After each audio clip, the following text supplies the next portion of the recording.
Patreon Korben from korben.info. Happy to see you again for a new video.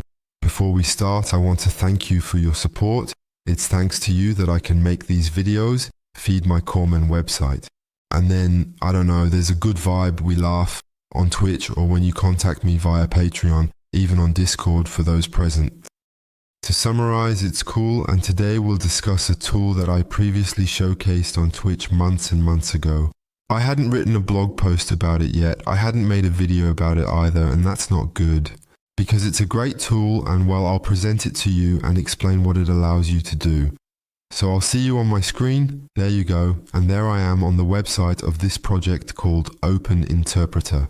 Here, as we can see, there is not much on the site, just a link to the video scrolling behind, the link to the GitHub, the list of recent updates of this tool, a little documentation obviously, so we are going to go through it and access the desktop version in early access. In beta, well, we do not necessarily have access, I do not have it, I have not installed it, but you will see that already in command line it is very easy and practical. So, what does Open Interpreter do? We'll check GitHub for more details and you'll understand everything, it's going to go quickly. Actually, you observe ChatGPT, you observe the AI models, let's assume the LLMs, the well-known large language models. It's a conversational model where you can chat with them, they'll respond to you, import information for you, format text for you, etc.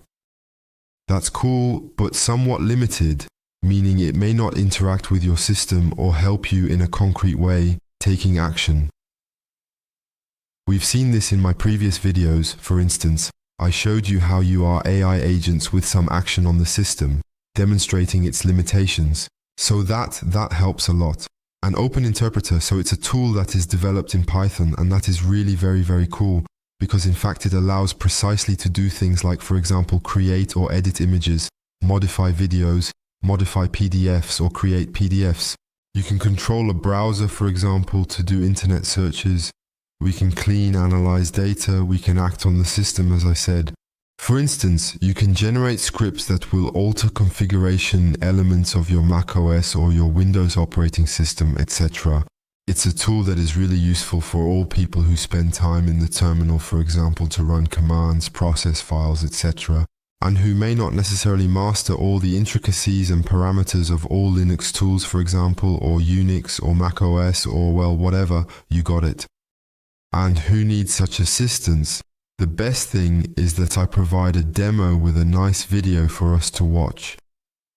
We can see how he launches the terminal using the pull parameter, which allows for executing everything in a row without any interaction. Then he asked him to put his system in dark, and he did. So it's just a small demo. There are interactive demos on Colab. If you don't want to install it, it's also possible, but it will do less things obviously. And what is also interesting is that this tool, in addition to being a command line tool, has a Python library so you can call it in your code. We will do a quick test if you want to see how it is used.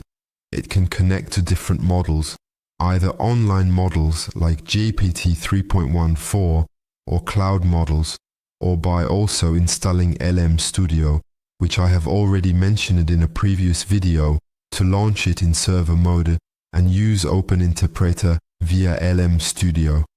This time, you have the option to run local models like Mistral, Falcon, OpenChat, and more. I have already demonstrated these models to you, including Llama, that kind of stuff, and other similar ones.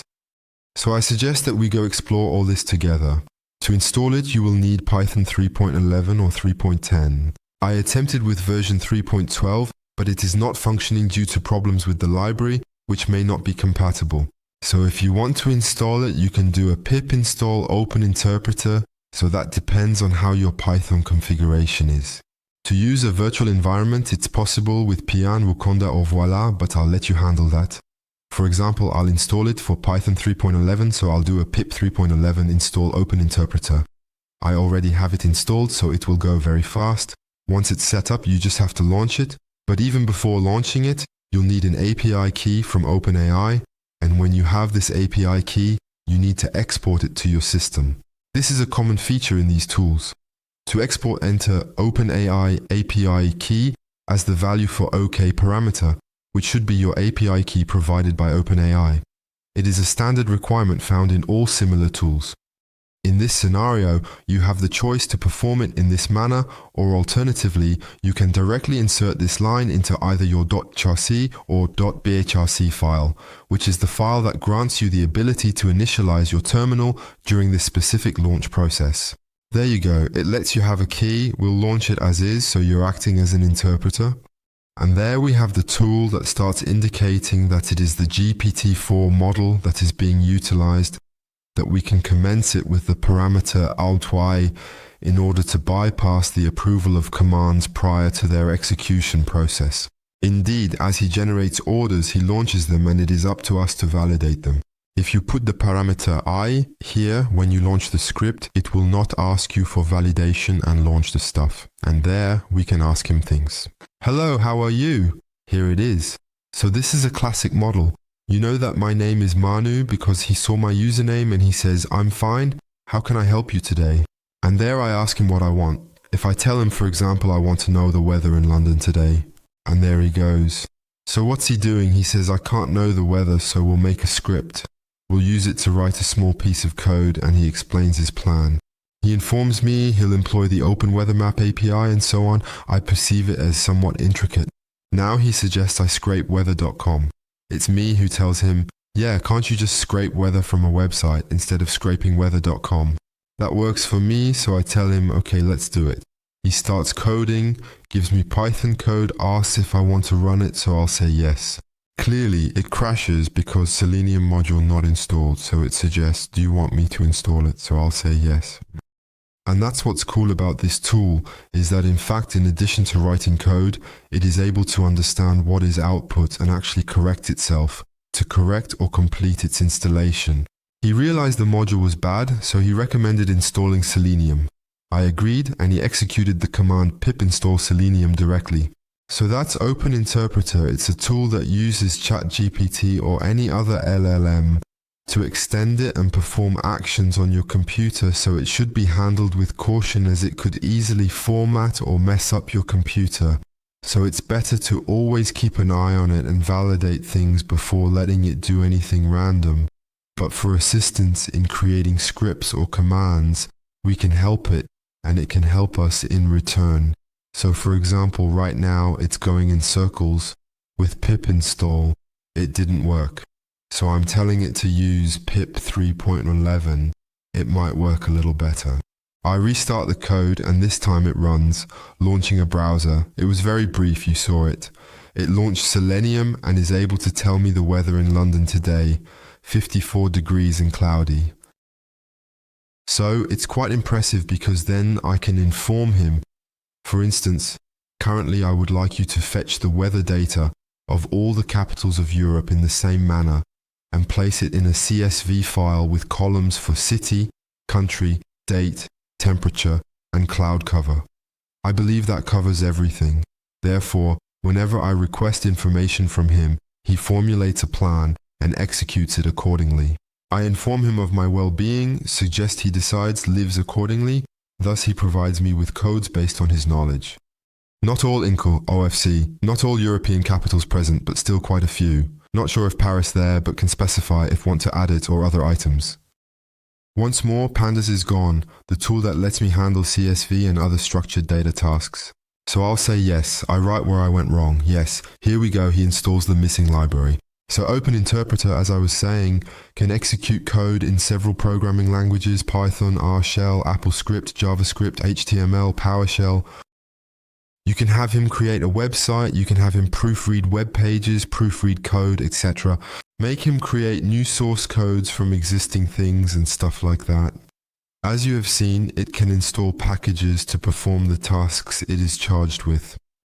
It can handle errors, so if it encounters an error, it doesn't necessarily try to use an alternative method to achieve its goals, but it will try to fix it, and that's cool. So it will read the error message, improve all that, and install the missing packages. Here we are in the midst of it, he's encountering errors. I have no clue what the error is, so I'll let him have the chance to fix it on his own. Let's see if he can do it. It's not necessarily obvious. Sometimes we go for things that are too complex and it turns a little bit round, or at least he can't figure out how to make it work. Clearly this is a module that is still missing. If you're on a Mac, it can be interesting because as it can write in AppleScript, it can, for example, get the content of your emails, or change your wallpaper, or actually interact with the macOS system. So this can also be highly valuable for carrying out tasks on your system if you find the need to do so. Lately, I'm not sure if you noticed before, but he incorporated the vision component of ChatGPT, so now he is also capable of decoding, examining what is depicted in an image or a document, and so on. We see it here, there, he backs interpreter vision, we'll test later, there's documentation on the subject. Me, I haven't tested that part yet. But well, we will try, it's highly experimental, so very experimental. We'll see what we can do with that later. I continue my little exploit there, we'll see if it works. There, he opens the browser, let's see what it gives. He rewrites code to query all capitals, obviously. We're starting, maybe it'll go as fast as earlier. There he throws it in LS, so we may not necessarily see it displayed on the screen, but apparently he is going through all the capitals. I hope he can bring me back things, we'll see, but apparently there are results. Things come up. Now, is it the weather? I hope. So I find myself with all this actually. There he created the document. Finally, anyway, he starts to show me a table and he puts the city, country code, date, as I asked him, temperature and cloud cover. So he completes the entire task. Additionally, the data has been saved in a CSV file with the name weather data. So it's best to go and see, and indeed when I look in my directory I do have a weather data, and if I open it I have this file with all that inside, or the equivalent of what is on the table with that inside. So you see, here we have a very powerful tool since it has the ability to write its own code. Correct and execute this code to assist me, actually provide me with results. Now on some additional local matters, I can state for instance, switch my macOS to dark mode. So I'm unsure if he'll do it well, we'll see, it's my first time. So I can confirm he switched to dark mode, unsure if you saw, it was subtle. Here, for example, is my task manager, my activity monitor, it is in dark mode, and if I tell it to cancel the operation, it will switch back to light mode, I imagine. So there I say yes, and there you go, it's back to clear mode without any problem. To demonstrate interaction, I can instruct him to connect, perform tasks on a network, in short, on what he can do with macOS features at the AppleScript level, so it's powerful. So I'll try something else, use param y, relaunch interpreter, check if it executes commands correctly as desired. So there is no specific order, it doesn't really tell me much. But I'm going to send him a first instruction. I'm going to tell him, show me the top 10 installed applications on my Mac that take up the most disk space. He'll do everything without asking, with a plan. He'll tell me, we run a shell command to list apps, and he continues with his life. No need to ask me anything. So now he's throwing everything, directly, without asking me anything, and it gives me the top 10 apps that take up the most space on my computer. We can see Xcode, Ableton, Final Cut, Android Studio, Docker, Antidote, etc. So there you go, that's another way to use it. We can also do it like this. On the other hand, regarding the language model aspect, you can indeed launch with another model if you don't want to pay for GPT-4. You can instruct it to use GPT instead.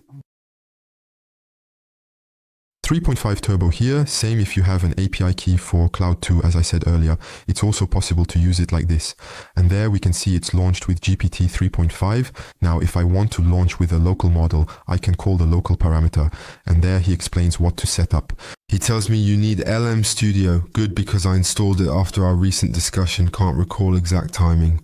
He instructs me to pick a model, click download, and explains how to use it. So this is really cool. He says once the server is up, you can start talking. So for now I haven't started it, I'll just greet it and then it shows an error. So I interrupt the process and this time I'm going to launch LM Studio. LM Studio is that, I don't go back on it. I have an open chat model here that is there, it must be the correct version, there you go. Upon loading the OpenChat model, I confirm that I am utilizing Apple Metal for the GPU to ensure it effectively leverages my processor's capabilities. I don't touch the port, I don't touch anything at all, and I start the server. Here, the server is launched and now I can return to the GPT side and greet. We'll examine server-side writing. I'll shrink windows for a side-by-side view of everything. There you see, it reacts on the right as it starts communicating with the thing, so I say go ahead, send it. He says hello. He made me a small print, so well, we'll see. I'll say no, let's try something else. Give me a cookie recipe. And then he replies, here's a cookie recipe. And that, in fact, is thanks to OpenChat. OpenChat behind can respond. Now, not in code execution. I think he didn't catch my greeting just before. And so here you have an example of utilizing AI from language model directly on your local machine. Nothing goes to OpenAI servers, nothing comes out of my machine. It's quite fast, as you can see. On a fast model, good machine behind. Consumes resources, computer starting to blow a bit, but normal dealing with complex tasks. Speed well known, still have a good machine. Uses resources, computer starting to blow, but normal dealing with complexity. However, I am able to possess my own language model via LM Studio, as I previously elucidated to you during the previous week. So this is our way of using it. Obviously, you can pass it a lot of parameters. An interpreter, I'll let you go see the doc, but there are parameters. You can specify the maximum number of tokens, the temperature. We can also specify the API, make the API key directly with this parameter, API_key. Earlier I showed we exported it, but now you can put it directly like this too. I'll reduce it and that's all. This kind of thing, you can specify a config file. In short, it's really quite flexible. We can do a lot of things. Normally, with the conversations parameter, we can retrieve the previous conversation. Let's see. So he sees a bit of everything I've done before. He maintained a small base. That was in September 2023. Yeah, I've been using it since September. That must be it. I didn't think he kept so much stuff. But here, there is a little bit of all that. So you can go down like that. And finally specify, let's say, the conversation you want to retrieve. And then commence again on that. So that is pretty cool to possess various work sessions and come back to them at a later point in time. Doing things in parallel avoids starting everything over, explaining everything again, starting from scratch. That's cool.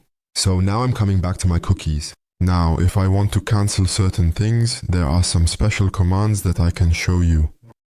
I tell him, I don't know, calculate me x plus 25 equals 34. What is going to be quite complex? We are on 9, obviously. Now this calculation, this message does not suit me. I can create a magic command that begins with a percentage sign. We have the option to use these small special commands. Therefore, by typing %undo, I can cancel my previous message. So it doesn't show visually, but in any case in the conversation it disappears. To reset the convo, I do %reset. It'll reset everything, meaning in memory there'll be nothing left. If I request the calculation result again after resetting, he has no information, he is completely unaware. We can also save the messages in a JSON file so we can perform the save message action. In this action, you need to specify the path to your JSON file. For my JSON file, I recommend putting it in usermenudownloads.json.json. However, I will personally choose to put it in openinterpreter.json. Exports the thing nicely into my directory. Now if I look inside here, I have the JSON with the calculation results. All convo, in fact, I retrieve it there. We're getting a bit of the standard. We have the role, the user, the message. For those who are used to chatting with the ChatGPT API, we find ourselves with the same structure. So that's pretty cool, and we can obviously reload messages. That is to say, if I quit here, I stop, I restart the interpreter, I can easily with the magic parameter %load -message put back the path to my JSON and it reloads the thing. So he tells me I ask what you didn't give me before and he specifies it's a calculation. There was only that saved in the JSON, so I don't have much to show you. If I had underfilled the cookie recipe, I could reload the messages on a blank basis, in fact, on a new session, load the messages and tell him here, what are we talking about, cookies, etc. Well, we're talking about nothing here, so he tells me, sorry, we don't have a specific topic, but that's kind of what he was already telling me in the JSON here. I didn't give a calculation, could you specify the calculation? Clearly, when utilizing this with ChatGPT, it incurs expenses for you as it utilizes OpenAI's APIs, and you have the option to establish a budget if desired. So that's funny, it's actually quite good. You are using interpreter max_budget, And here you specify that you do not want to spend more than $0.1. Based on this, he will make an estimation of the conversation's cost for you, and he will be aware of when to conclude your session. So you can, for instance, if you wish to offer an interpreter to individuals and manage the budget it will require, you can establish the interpreter, you can establish a rate per session for them. Before proceeding to the code demo, specifically the code aspect, we'll also test the interpreter vision for the first time, so vision extraction, and we'll try to ask it questions. I'll send him a picture, let's see if he can read it. This is the image of my website with a small text asking if you like my site, want to support me. There's text on my T, there's my head. We'll see what he can do with this and what he can read the WebP. I don't know, let's test. So after that it goes to ChatGPT, so I think yes, I will analyze this image. Clearly, if you provide him with a screenshot or an image table or something similar to that, he will have the capability to analyze the content of the photo. So he says, I'll check if the image is there. He makes a script, shows it to me, but it's useless to me. So I didn't see much, but it may be related to the fact that my image was in WP, so we'll try to give it something else. Here I'm giving him a path, this time in PNG. So here I'm showing you the image I sent, it was a screenshot. There, indeed, with PNG it seems to have passed. Here is the image, it's on WhisperWeb, so there is some text, there are some explanations and things like that. And what does he tell me about it? He tells me, WhisperWeb title implies service for voice recognition, 3 options to load audio, so it comprehends screenshots, so that's great. Below, there is an audio control bar with play and stop buttons. There is a blue button labeled transcribing, implying the service transcribes audio. The UI has a modern and clean design, etc. And like that, thanks to that, he can see what's in this photo and do something with it. This is cool because, for instance, this can be done with ChatGPT directly, in any case with OpenAI's APIs directly, but also, why not with Interpreter? We can imagine determining halts for images on websites, or completing the metadata of a photo, particularly its description, thanks to these kinds of tools. So, at this point in terms of code, I launch my code editor, so please do not pay attention to what is on the right side, because for now I have only performed an interpreter import, that is all. After importing the project's library, I am able to perform various tasks. For instance, I can provide the interpreter with a command for a chat and ask it to give me the code for a hello world program in Python that includes swear words. By simply requesting this, I can then display the result by using a print statement for interpreter.message. I'll throw it, we'll see what it does. So there, actually, he starts the interpreter and tells me things. Forgots in message, used message instead of messages, relaunching. We can already see that he's getting into something. He says, here's the plan I propose, write a Python script, execute it, etc. He uses a swear word, while specifying that swear words can be offensive. There, now he is relaunching himself, and normally I will be able to retrieve the messages that are contained in Interpreter. So, that is what is interesting. It is that, as you can see here, I am retrieving this part. That's the results of my print. So there's my user's message, give me the code, etc. There is the assistant's message saying, here is the code, etc. So there we retrieve something in JSON with the detail of the conversation, so we can then use it in our own code in other things, or pass it back later, the messages, to reload it. Recharge the interpreter with a past conversation as we did earlier, except that here, for example, if I wanted to reuse the thing, I could say, for example, and if I wanted to reload it, I just have to do the opposite. In fact, I do interpreter.messages equal messages. So there I back up a message and there I reload in message. That's all. Simply we can also run the interpreter in cloud mode or not by setting interpreter local equal to true. So there it will have to start with LM Studio or false. If we only want to use GPT chat or a cloud API or whatever you want. If you want the code to also run without execution, without asking for permission, there is this parameter called interpreter auto run true. So there I could say, I start with interpreter auto run True, tell him to give me the code of a Python hello world that says swear words and tell him to execute this code. I restart and there it starts. So it tells me here's what we're going to do. It does the little print, the warning, puts the code and launches it. That's it. The code is executed successfully and it's finished. Obviously, all of this can also be launched in streaming mode or not like it was done here. Here it is in stream. You see the messages as they come in. Otherwise, they all arrive at once. Another funny thing is that we can create instances, so I'll show you. This is in the docs. I won't retype everything. I'll just give it to you. In fact, we send him a system message, so it's interpreter.system-messages, so it's a bit like God configuring the thing saying, here you are the default imported instance. That's how he takes it. Then we create agents. The agents, I've talked about them, made videos. These are AI agents that communicate, do things, etc. And so we create an agent 1, which we will call interpreter. It's interpreter is an instance of interpreter, so it will start, and there we have agent 2. So this is how we create 2 different agents, and then we can give them commands.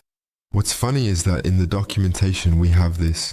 Let me show you. We have a function called swap role with messages, where for all messages in message, if role is user, then it becomes assistant, otherwise assistant becomes user. In fact, the idea is to have agent 1 and agent 2 discuss. The message is, well, that's the structure, hello. Well, this is the message, let's say initial. I'm going to translate into French, hello. What are we discussing today? That's what he will inform me. If true, agents discuss, start chat, change roles for response, and then as long as it's true, agents discuss, etc. I'll put the creation of agents at the beginning. We have created agents, then a function to swap roles, and a while true loop for continuous running, so that agents can discuss among themselves. We'll launch, see how it goes. I made minor code changes, will comment for you, just for demo, not going to. I'll attach it to the Patreon post. Made small corrections as the example in the documentation isn't good. There, in fact, we see they're responding to each other, so they're in a loop, but they're responding indefinitely, because I would have suggested playing a game, but they don't know any games, they don't know how to play, so there you go. I won't dwell on this, but here it's possible to create multiple interpreters, and then have them discuss with each other, or interact with each other, e.g. to improve code, and make them think and question each other. There you go. The code in the documentation is not very good. I made a small change, but I'm not even sure if it works very well. Maybe try on your side. If you have better code, don't hesitate to send it. I'd be delighted if you explore this part to see what you've done. And why not perform a small update on the trap that is attached to this Patreon post? Here is the Python part. So all of this obviously is something we can do directly with the ChatGPT APIs, but by writing a little more code. There, it is true that utilizing Open Interpreter directly to possess vision, to possess messages, stories, to be able to retrieve information, write code, etc. It is extremely cool.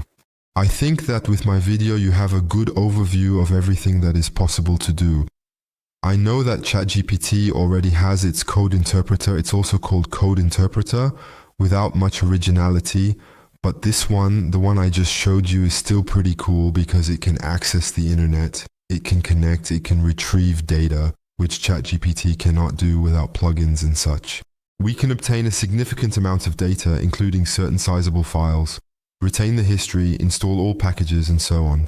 While the interpreter code on the web version will execute code, but with a limited number of packages, so we can't do everything. While here we can really do anything, everything is open, we can have fun. You also have debug data if you want, so that's pretty cool. You can create different config files if you want. It is possible, if you have AirDoc, to be able to create a fast API server in order to have an endpoint via a REST API in REST HTTP, to be able to call Open Interpreter directly from your code, but through this HTTP interface. Here, roughly, it's a tool that is still amazing. I use it for many things, whether it's for correcting code, writing code, testing things, or even when I'm a little lost on my system. I need to do something and I don't necessarily know the Linux commands I need. It's simple. I ask him about the output of large files and tell him what I want to do, like converting videos or sorting. He is able to do it with varying success and time. However, it's important to be cautious in using it, as he can make small modifications if he has system access. There are also collaborations. I mentioned it to you at the start of the video, but this one is quite funny because it uses voice synthesis like in Her, the movie where a geek falls in love with his computer and the computer responds to him. It's an AI, etc. Watch this movie if you haven't seen it, it's really cool. Here we have the same thing. It is code. It demonstrates how to use Open Interpreter with the 11 Labs APIs, which are services that enable you to have voice, speech synthesis with the voice of your choice, and other functionalities. So it can also be a good method to create a Jervis for Iron Man enthusiasts. Everything explained about the thing, about the collab, something to scratch, there you go. I believe this tutorial is coming to a close, so I will ask Leah, who represents Open Interpreter, for a final word for the geeks who are watching it on video. So, here's what she says. She says to all the geeks watching, keep your curiosity, your passion for technology always lit. Innovation, creativity are central to our work, making our field exciting and constantly evolving. Keep coding, exploring, pushing limits. Don't forget to share knowledge, contribute to the community, and make a difference. Happy coding! Finding it cool as a message. Remember to subscribe to the YouTube channel and join us on Patreon if you haven't yet. See you next week, friends. Enjoy the weekend. Bye.